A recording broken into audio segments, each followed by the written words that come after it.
أعوذ بالله من الشيطان الرجيم. ശപിക്കപ്പെട്ട പിശാചിൽ നിന്ന് അല്ലാഹുവോട് ഞാൻ ശരണം തേടുന്നു. മുഹമ്മദുർ റസൂലുള്ളാഹ്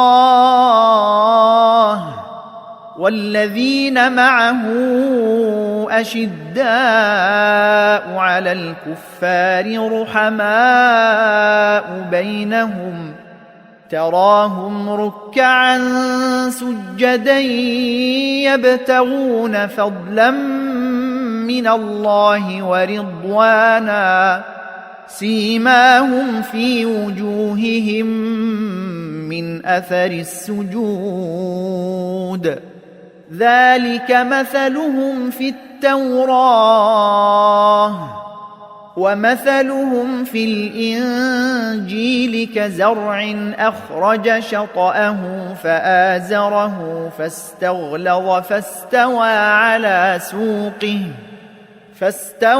على سوقه يعجب الزراع ليغيظ بهم الكفار وعد الله الذين آمنوا وعملوا الصالحات منهم مغفرة وأجرا عظيما.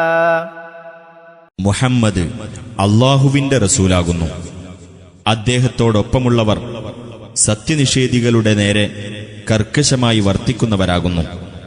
അവർ അന്യോന്യം ദയാലുക്കളുമാകുന്നു. അല്ലാഹുവിങ്കൽ നിന്നുള്ള അനുഗ്രഹവും പ്രീതിയും തേടിക്കൊണ്ട് അവർ കുമ്പിട്ടും സാഷ്ടാംഗം ചെയ്തുകൊണ്ടും നമസ്കരിക്കുന്നതായി നിനക്കു കാണാം. സുജൂദിന്റെ ഫലമായി അവരുടെ അടയാളം അവരുടെ മുഖങ്ങളിലുണ്ട്. അതാണ് തൗറാത്തിൽ അവരെപ്പറ്റിയുള്ള ഉപമ.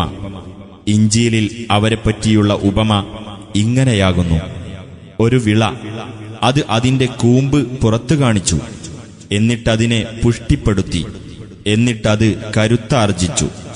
അങ്ങനെ അത് കർഷകർക്ക് കൗതുകം തോന്നിച്ചുകൊണ്ട് അതിന്റെ കാണ്ഡത്തിന്മേൽ നിവർന്നു നിന്നു. സത്യവിശ്വാസികളെ ഇങ്ങനെ വളർത്തിക്കൊണ്ടുവരുന്നത് അവർ മൂലം സത്യനിഷേധികളെ അരിശം പിടിപ്പിക്കാൻ വേണ്ടിയാകുന്നു. അവരിൽ നിന്ന് വിശ്വസിക്കുകയും സൽക്കർമ്മങ്ങൾ പ്രവർത്തിക്കുകയും ചെയ്തവർക്ക് അല്ലാഹു പാപമോചനവും മഹത്തായ പ്രതിഫലവും വാഗ്ദാനം ചെയ്തിരിക്കുന്നു.